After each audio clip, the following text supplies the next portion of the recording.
Yeah, I know what this is. You touch me, my knees go weak and I can't move. Malfunctioning cause your love soothes my pain round you. Is you worth it? It's just me and you. What you wanna do, make a move. This is Dondria and you're watching Real Talk New York. I was a little like, nah, I don't want to see this at first. I don't care about a person singing online, and that's not what I'm trying to find to put out as the next artist. So, some told me, yo, check her out. So I went and checked out. I started listening to her sing. Then I started paying attention to the comments, and I started seeing that people really was into this girl. And unlike any other artist that I ever had, people really are really into her. Friends, other people on other different platforms besides YouTube. The first initial reaction, I was just getting a few messages, you know, saying that I did okay and that they wanted to see more, and some people requested, you know, different songs for me to do. But it was, I mean, it wasn't really a big thing at first. So what was your reaction to JD first contacting you? I didn't believe it was him. I thought that it was somebody else messing with me, because once I started creating that buzz, there were so many people that were faking that they were somebody, or it really was a label, but it was like an underground label that didn't have nothing to prove that I should, you know, sign with them or whatever. So by the time he wrote me, I was just like, nah, I know that's not him. I sent messages to her MySpace. I sent messages to YouTube. She never really responded to me. So I was a little mad when she finally responded. I said something probably evil, like, what took you so long? Like, what, you know, this ain't for, you know what I'm saying? But, so whatever. So she flew to Atlanta, and it was just like a little, kind of like a little standoffish, you know what I'm saying? She came, I let her see what was going on in my world, and she saw, she went out, and then she went back home. And I told her I wanted to sign her, so we talked about it. I got the lawyer's information, and then she sat for a minute. She sat for about 4 months. Then she started emailing me, hitting my MySpace and my YouTube, like, yo, what's going on? When you gonna get me out of here? You called me, da-da-da-da, you ain't do it.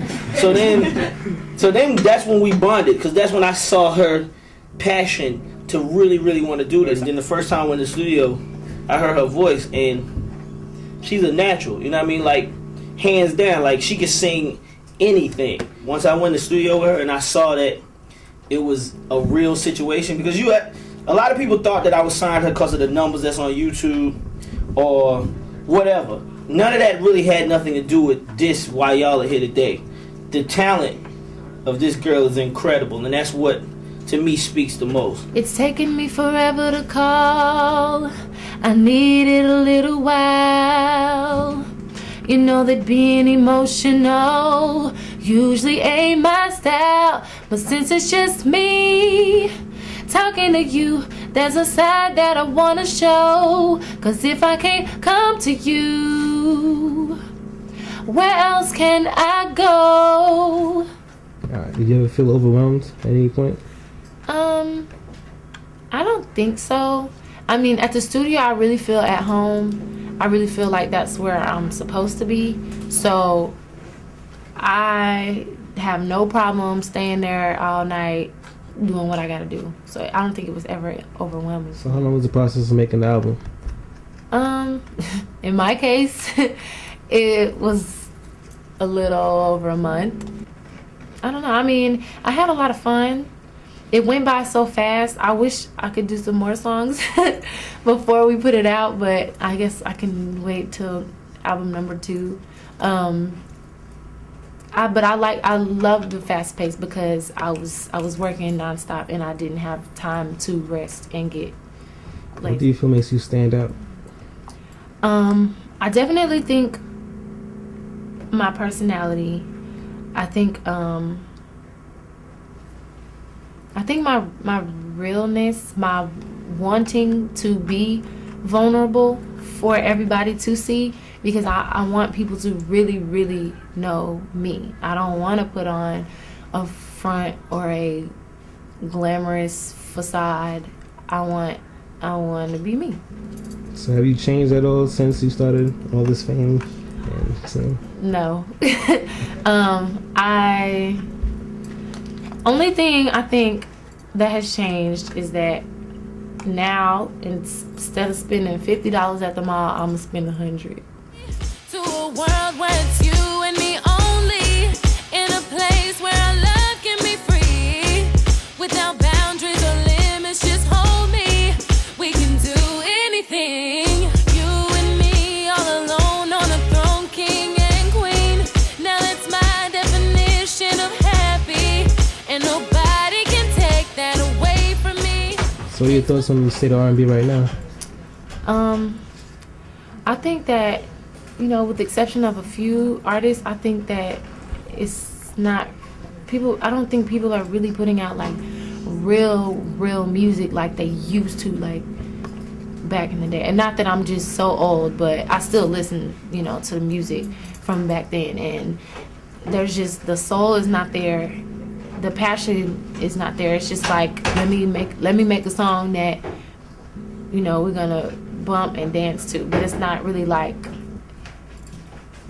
because I don't even have a favorite song anymore, like, because songs are not what they used to be. So how you describe your style? It's R&B, pop, but it has that soul that I think is missing. Did you always want to be a singer, or is it something that just happened? I did. I've always wanted to. That's the only thing that I would ever see that would make me happy. And so, I'm here now, so I'm gonna try to make it as long as possible. If this didn't happen with the whole thing with JD, what do you think you would be doing right now? Still making YouTubes and going to the studio back home, writing my own stuff. All right. Any last words for your fans out there? I want to say thank you, because they started everything. Like, from the first comment to the millionth comment, they started everything, and I wouldn't be here at all if it weren't for them.